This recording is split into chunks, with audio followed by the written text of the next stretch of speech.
Urakoze cyane kuba ufunguye iyi video, aho uri ni kuri D Emmanuel 9 cyangwa se D Emmanuel 9. Uyu munsi tugiye kureba ibintu bitanu nabonye ko bidashoboka. Benshi twizera ko muri iyi si byose bishoboka, ariko nasanze hari ibidashoboka kuri iyi si y'abazima. Dore ibyo bintu bitanu nabonye bidashoboka.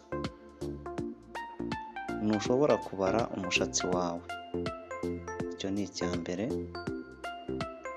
Icya kabiri, ntushobora koza mu maso imbere n'isabune. Icya gatatu, ntushobora guhumeka ururimi rwawe ruri hanze. Icya kane, ntushobora gushyira ururimi mu gisenge cy'akanwa. Icya gatanu, ari nacyo cya nyuma, ntushobora kuvuga inyajwi P udasize cyangwa udakoresheje iminwa cyangwa se lips. Nawe tubwire muri komenti ibyo ubona nawe bidashoboka. Ibuka gukora subscribe, dukomeze tubane.